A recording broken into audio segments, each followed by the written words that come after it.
Now, Mr. Brown, come off the side cushion, nudge the red. Super. 98. Ronnie O'Sullivan has been keeping us all guessing lately with his sudden withdrawals. So, what's really going on behind the scenes? Is the rocket slowing down, or is there more to the story? Stick around to find out. Ronnie O'Sullivan has been pulling out of several tournaments lately, leaving fans scratching their heads and wondering what really happened behind these tough decisions. His most recent withdrawal was from the Bet Victor Welsh Open, which has made waves in the snooker world. O'Sullivan was scheduled to face Jamie Clark this Tuesday, but instead he decided to drop out before even playing his first match of the season. While this left many of his fans concerned, it worked out quite nicely for Clark, who advanced to the next round without even lifting a finger. The World Snooker Tour made the official announcement. The seven-time world champion hasn't played since the Championship League on January the 9th. He also withdrew before his final group stage match against Ali Carter. His last competitive match was against Robert Milkins, where he lost 3-2. That match gained a bit of attention when O'Sullivan snapped his poor cue in frustration. He got so worked up about his rough play that he whacked the cue against the table, and his manager later found that the very same cue had been discarded in a bin. A few days later, O'Sullivan withdrew from the Masters, a tournament he had won 8 times. During an interview with Eurosport Snooker, he opened up about his decision to withdraw from the match and the outburst that led to it.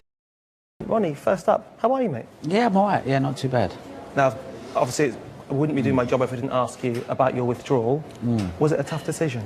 Yeah, it was a nightmare decision, really, to make.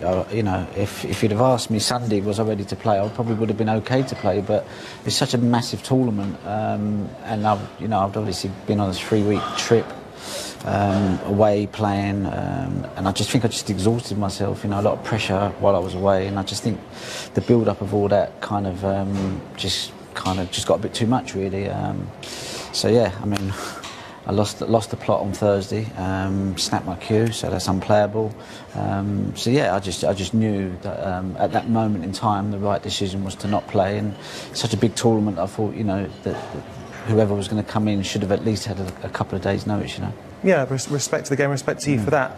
I've got to ask, you've got a snapped cue. What's the plan with it? What are we going to do with it? Because it's a piece of snooker history. Well, it was in the bin, one of them wheelie bins, and then my mate said, look, we can't leave that here, so he kind of got it out and brought it with us. But now I've got a couple of other cues that I've got to start practicing with, because obviously there's some tournaments coming up, so I'm going to continue to play, so I need to get used to the cue now. Listen, I know John missed you yesterday, and I'm sure you'd be reciprocal in that sense. How much do you hope maybe play here again against John, you know, because you're like blood brothers, you guys, aren't you? Yeah, I love to play John, love to play, you know, this is an unbelievable tournament, probably like, you know, top 16, best players in the world, amazing crowd, you know, won this tournament many times, I think I've been in like 14 finals, so it's, yeah, I'd love to come here and play again, and, you know, hopefully be lucky enough to win the trophy again, that'd be great, you know. Next time, could you maybe withdraw a little bit later so Jimmy's got a chance of getting his cue out and getting out there, because I know he wants to play. But Al, in terms of the snooker that we've seen so far, the last 3 matches, they've been so good. Yeah, brilliant. A couple of deciders, a 6-3 for good measure as well. Brilliant today. Slow burn, as you said at the time, but it developed into a brilliant match, which you expect at the Masters, and we expect more of the same tonight. And in terms of tonight, Ron, I mean, 2 players, tenacious, passionate. What can we expect from Carter Selby? Yeah, I mean, I think Mark Selby's playing some good stuff, you know. He was up in Leicester, and, you know, he was just cruising through matches. Looks like he's got a gear to spare, which is always nice. Probably the best match player that's ever played, him and John Higgins. O'Sullivan also mentioned that he wishes the World Snooker Tour would bring in mental health professionals to provide support to players on tour. He's been through a lot in his life, battling depression, alcohol and drug abuse, so it's no surprise that he's advocating for more support. He went on to compare snooker to football, where players have access to masseuses for injuries. In snooker, however, there should be someone at every tournament to help players who are struggling mentally. I think World Snooker should have somebody, like at football they have masseuse, people sorting out injuries. I think at snooker they should have someone at the tournament employed as like someone struggling, they've come off the table. Do you need to have 10 minutes for someone? I'm not saying everyone will go in there. I just think for the because a lot of players suffer in silence, basically. Yeah. I can tell, I just look at them, I go, you know, they're struggling, but they should have someone to go to and talk to. I think that's so important. You know, you have coaches sorting your correction out, but really, you need someone just to, like, unload a bit. I think it really helped the players. I know Sean Murphy's part of the panel or whatever, but I think part of this, whatever, they could find the money to employ someone full-time, you know, to be there for the players, because it really is tough mentally. I mean, like, listen, if he's struggling mentally, and I struggle mentally, and John Higgins struggles mentally, then the other 124 are 1,000,000% are struggling mentally. But you're not allowed to, like, you know, oh, what's the matter? You're a snooker player, getting paid this, getting paid that. Well, it's not about the money, you know. He doesn't need the money. Johnny doesn't need it. It's just pride of performance. It's, you know, you want to put a show on for the crowd. You want to put a show on for yourself. You know, you want to play well. It's such a, you know, and when you don't, it can really, like, drive you crazy. You know, so and sometimes just a little 5-10 minute chat, you can go, oh, I'm all right. I'm all right now. I can go sleep. I look forward to tomorrow instead of going back and beating yourself up. Because you look at someone like Gary Wilson, he's very articulate the way he talks, and I think he's great because he really suffers as well. You know, but he articulates it very well. But not a lot of people. There'll be a lot of players that. out there, like Ron says, are suffering and probably. Despite his legendary status, it's clear that Ronnie O'Sullivan is just as human as the rest of us. The pressure, the expectations, and the mental strain can sometimes push even the best to their limits.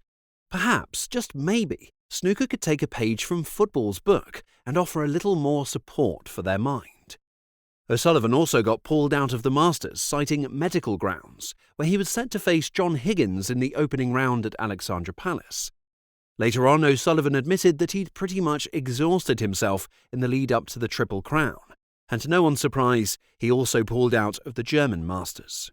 Fans were holding out hope for his grand return to Llandudno, but sadly their hearts were shattered when he withdrew. Watching your hero step back is never easy, but at 49, with anxiety and depression weighing on him, it's clear that taking time off is the right choice. It's about focusing on his health and giving himself the rest he needs. He's expected to return to action at the World Open in Yushan next week, and let's just pray he doesn't drop out again. The Championship League has been a season where O'Sullivan spent more time off than on, which is a major change after his insane 2023-2024 campaign, where he bagged 5 titles and earned over £1.2 million in prize money. So far, he's earned £265,600 this season, with his best results being semi-final finishes in Shanghai and Xi'an. This season, he's been more selective, focusing on events in Asia and some high-paying exhibition matches. O'Sullivan is currently set to face world number 78 Stuart Carrington in the World Open qualification round on February 23rd. But as the past few weeks have demonstrated, it's not a guarantee he'll make it to the table. If he feels he's not in the right mental or physical space, he could very well pull out again. He's also qualified for the World Grand Prix in his adopted home of Hong Kong, where he's set to defend his title at the Kai Tak Arena, scheduled between March 4th to 9th, with the top 32 ranked players going head-to-head. But let's keep our fingers crossed that we'll get to see Rocket back in action, giving us some unforgettable moments. And who knows, maybe even another title or two. What's even more exciting is that he's just one more title away from surpassing Stephen Hendry's record. Can you imagine? One more title and he becomes the ultimate snooker champion. Do you think O'Sullivan will make it back to his winning ways this season? Or will the pressure continue to hold him back? Drop your thoughts in the comments below. We want to know what you think. That's it for this video. What are your thoughts on Ronnie? Let us know in the comments, and for more snooker content, click on the screen right now.